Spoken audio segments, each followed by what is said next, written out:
고환율 고물가 시대, 대한민국의 무거운 내일. 금리 인하 사이클은 끝났나 부동산과 서민 경제에 드리운 긴 그림자.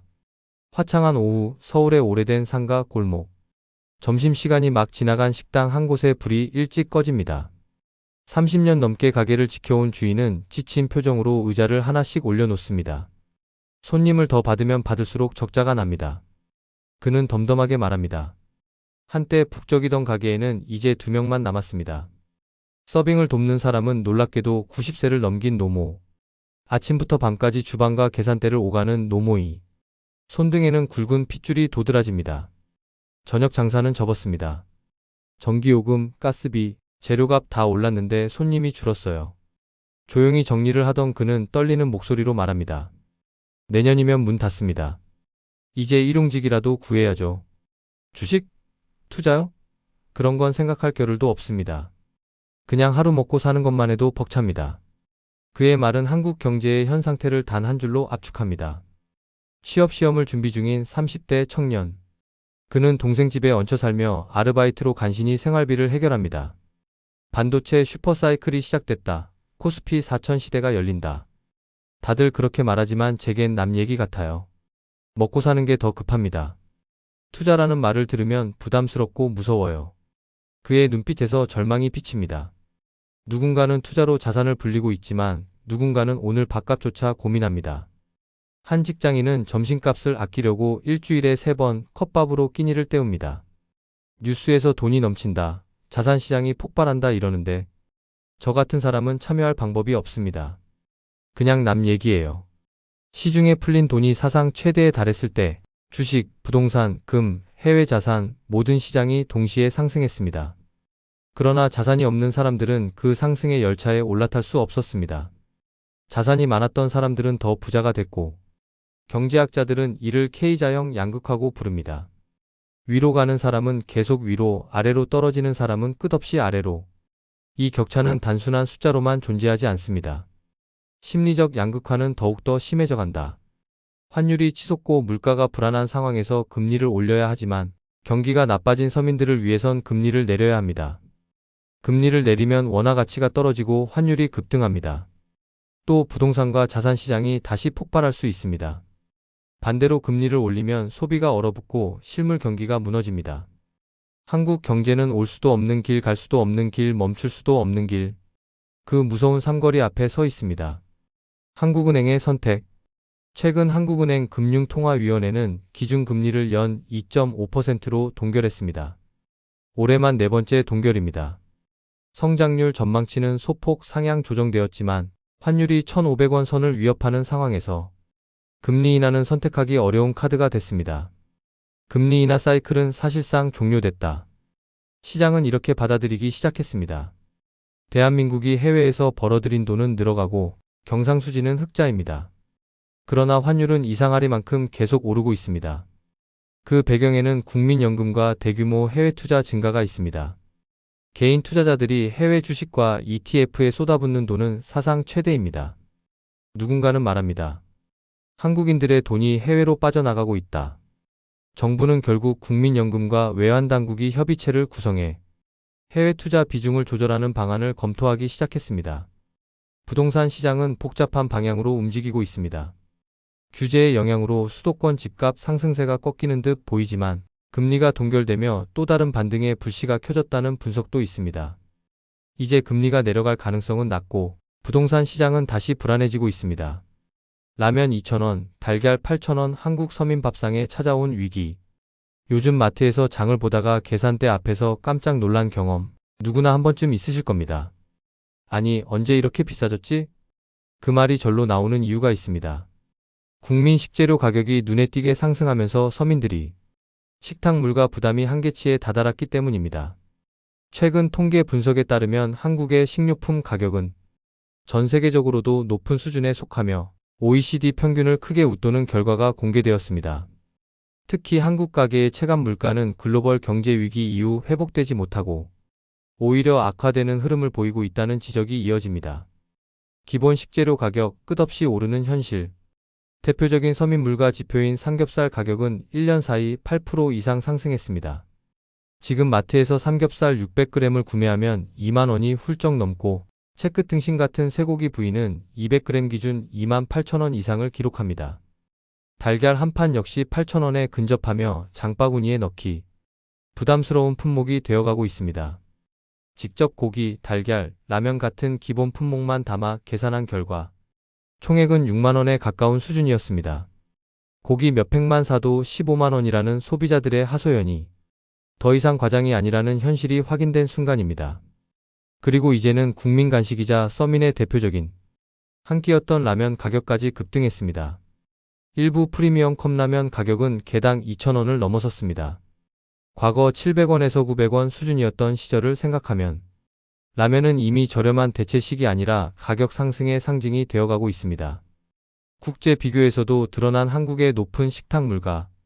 최근 공개된 해외 소비 물가 비교 자료에서는 한국의 식료품 물가가 OECD 회원국 평균 대비 약 40에서 50% 이상 높은 수준으로 나타났습니다.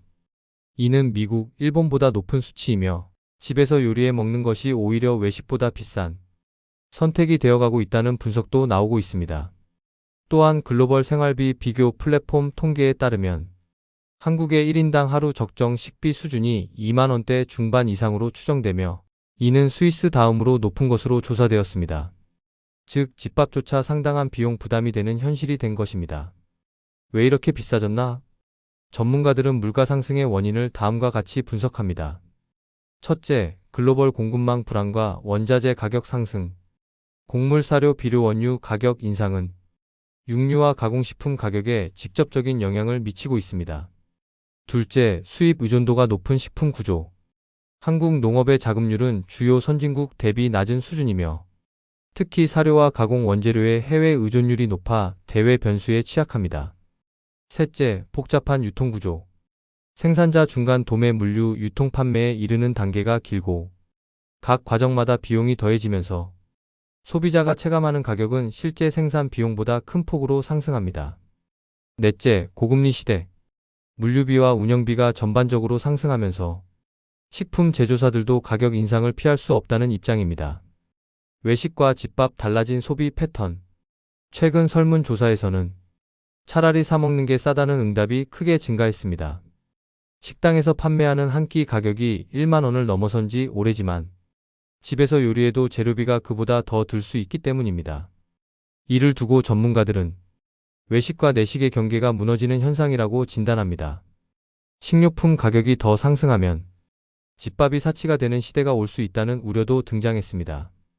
정부는 연초부터 물가 안정을 핵심 과제로 강조하고 공급망 안정 유통 구조 개선 할인 정책 확대 등을 발표했지만 물가 상승세는 여전히 잡히지 않고 있습니다. 비상경제점검 태스크포스가 가동되고 있지만 전문가들은 다음 문제들을 지적합니다. 단기형 처방에 그친다. 농산물 가격 변동성에 대한 근본적 대응이 부족하다. 수입원 다변화 전략이 충분하지 않다. 유통체계 개혁이 미흡하다. 결국 구조적인 개편 없이는 체감 물가 안정이 어렵다는 의견이 힘을 얻고 있습니다. 고물가 시대. 이제는 먹는 것부터 줄여야 하나라는 말이 더 이상 농담이 아니게 되었습니다. 삼겹살, 달걀, 라면 같은 국민 누구나 즐겨 먹는 기본 식재료들이 하나같이 부담스러운 가격이 된 지금 정부와 시장 모두가 변화가 체감될 수 있는 해결책을 내놓아야 할 시점입니다. 서민의 밥상 위에 놓인 무게. 칼국수 한 그릇이 1만 2천 원. 모든 음식 가격이 하루가 다르게 오르며 서민의 식탁을 위협합니다. 작은 가게들은 사라지고 있습니다. 그들은 조용히 말합니다. 이제 장사를 계속하는 의미가 없습니다. 대한민국 경제가 갈라지고 있습니다. 누군가는 자산을 불리고 누군가는 매일 생존을 계산합니다. 같은 나라, 같은 시간 속에서 누군가는 부자가 되고 누군가는 파산합니다. 왜 이런 극단적 차이가 벌어지고 있는 걸까요? 오늘 뉴스에서는 대한민국 양극화의 실제 현장과 그 이유를 있는 그대로 전합니다. 서울의 한 오래된 상가 건물. 한 층에는 신규 오픈한 고급 카페가 늘어섰고 또 다른 층에서는 폐업 안내문이 나붙습니다. 같은 건물 안에서도 누군가는 새 투자를 시작하고 누군가는 모든 것을 정리합니다. 58세 김 씨는 어제 부동산 계약을 마쳤습니다. 작년에 산 여의도 아파트 가격이 4억 원 가까이 오르면서 그 차익으로 상가 건물을 매입했습니다. 김 씨는 말합니다. 솔직히 이래서 번 돈은 아니죠. 아파트가 올랐고 주식이 올랐고 그냥 가만히 있었는데 재산이 늘었어요. 이제는 돈이 돈을 버는 시대니까요. 같은 시간 한층 아래에서는 15년 동안 이어온 식당이 마지막 영업을 하고 있습니다. 식당 사장 이 씨는 건물 밖을 나서며 말합니다. 지금은 장사 잘하고 못하고가 중요한 게 아니에요. 고지서 열면 기절합니다. 가스비, 전기요금, 인건비, 배달 수수료. 버는 족족 빠져나가니까 언제부터인가 장사할수록 마이너스가 됐어요. 그는 결국 장비들을 헐값에 정리했습니다. 권리금은커녕 이전 비용까지 마이너스입니다. 집도 월세, 가게도 월세, 대출이자까지. 지금은 정말 하루를 버티는 게 목표예요. 살려고 하는 게 아니라 안 망하려고 사는 거죠. 도대체 무엇이 이 차이를 만들었을까?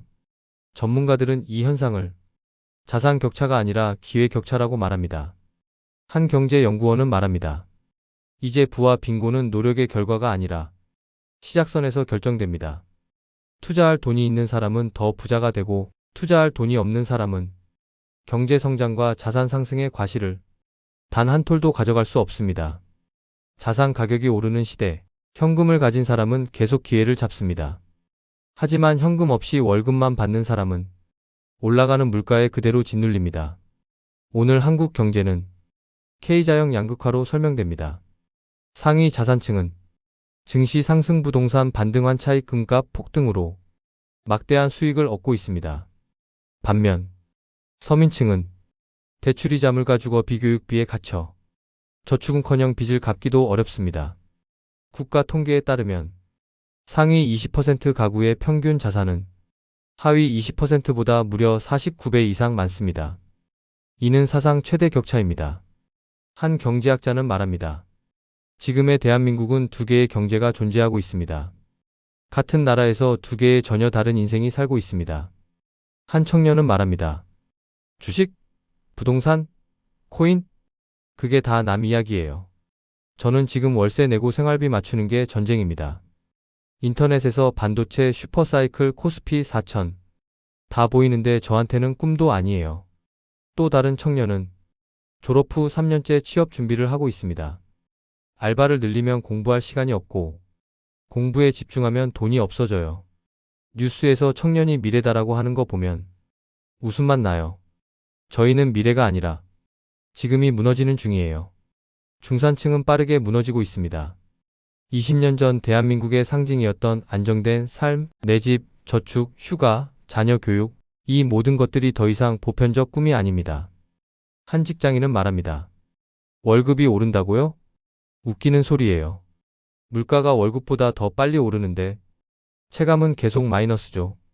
실제로 국민들의 구매력은 10년 만에 가장 낮은 수준으로 떨어졌습니다. 반면 부유층의 소비는 오히려 역대 최고 기록을 세우고 있습니다. 칼국수 1만 원 넘은 시대 점심 물가 폭등, 서민 밥상에 닥친 비상. 한국 서민 외식의 상징이었던 칼국수가 결국 1만 원 시대에 돌입했습니다. 오랫동안 부담 없이 먹을 수 있는 한 끼로 꼽히던 메뉴였지만 이제는 가벼운 점심이 아니라 사치에 가까운 선택이 되었다는 탄식이 이어지고 있습니다. 외식 가격이 한계점을 넘어서며 2025년 대한민국이 생활물가는 새로운 국면에 접어들었습니다. 최근 공공데이터와 소비자 체감조사 자료를 종합한 결과 칼국수 평균 가격은 지난 10년 동안 약 50% 안팎의 폭등세를 기록한 것으로 나타났습니다. 불과 10년 전만 하더라도 6,000원대 중반이면 충분히 먹을 수 있었던 메뉴였습니다. 그러나 2025년 11월 기준 전국 평균이 1만 원 선을 넘어선 것으로 확인됐습니다. 특히 서울 중심 업무지구와 대학가, 대형 상권에서는 이미 1만 2천원대가 자리 잡고 있습니다. 칼국수만의 문제는 아닙니다. 대표적인 한식 외식 가격들도 무서운 속도로 치솟고 있습니다. 삼계탕 가격은 이미 2만 원을 넘어서 당일 점심으로 선택하기 어려운 구간에 진입했고 냉면, 비빔밥백 반류도 1만 원 중반대가 일상화되었습니다. 그 결과 1만 원 이하로 먹을 수 있는 메뉴는 사실상 김밥과 자장면 정도 밖에 남지 않았다는 지적이 나옵니다. 왜 이렇게 올랐는가? 전문가들은 외식 물가 급등의 원인을 세 가지 요인의 복합작용으로 분석합니다. 첫째, 국제 곡물 가격 급등. 밀, 옥수수, 식용유 등 주요 식품 원재료 가격은 2021년 이후 지속적인 상승 흐름을 이어왔습니다. 특히 2024년 하반기 이후 중동 지역 불안정과 후 변화로 인한 수급 불안이 겹치며 국제 시장에서 밀 가격은 다시 큰 폭으로 뛰었습니다. 칼국수 빵면류 전반에 직접적인 영향을 미치며 식품 원가 부담을 극대화했습니다. 둘째, 환율 급등. 2025년 들어 원달러 환율이 장기간 고공행진하며 1,450원대 수준까지 오르는 상황이 이어졌습니다. 식자재 수입 의존도가 높은 국내 외식 산업 구조상 환율 상승의 충격은 필연적이었습니다. 수입 밀가루, 유지류, 향신료, 수산물까지 비용 부담이 연쇄적으로 발생했고, 이는 소비자 가격으로 그대로 전가되었습니다. 셋째, 고정비 폭발적 상승. 최저임금 인상, 전기가스수도 등 공공요금 인상, 임대료 상승까지 비용 압박이 한꺼번에 몰려들었습니다. 식당 자영업자들은 재료를 줄이거나 질을 낮추는 대신 가격을 올릴 수밖에 없는 환경이라고 토로하고 있습니다. 점심 물가, 직장인 생존 문제로 최근 금융기관 조사에 따르면 직장인 평균 점심 비용은 1년 새 1,000원 이상 증가했습니다. 전국 평균 1만 1,000원 주요 업무지구는 이미 1만 3,000원대입니다. 직장인 10명 중 8명이 점심 소비를 줄이기 위해 다음과 같은 방법을 택하고 있습니다. 편의점 도시락으로 대체, 김밥 한 줄로 해결, 아예 점심을 거르고 커피로 버티기, 회사 구내식당 활용. 하지만 편의점 도시락조차 7,000원대에 진입하면서 이를 부담스러워하는 이들도 늘고 있습니다. 앞으로가 더 문제다. 경제 연구기관들은 공통적으로 2026년 상반기 외식 물가가 추가 상승할 가능성이 높다고 전망합니다.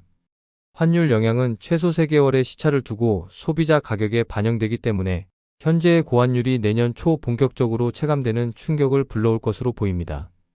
대한민국 외식 시장은 지금 거대한 변곡점 앞에 서 있습니다. 점심 한 끼가 부담되는 나라, 식탁 물가가 삶의 질을 직접적으로 위협하는 현실, 이제는 누구도 외면할 수 없는 문제입니다. 칼국수 가격이 1만 원을 넘어선 것은 그저 숫자의 변화가 아닙니다. 서민 경제 압박이 극한에 다다랐다는 적신호입니다. 여러분은 지금 오늘 점심 무엇을 선택하셨습니까? 그리고 내년의 밥상은 안전할까요?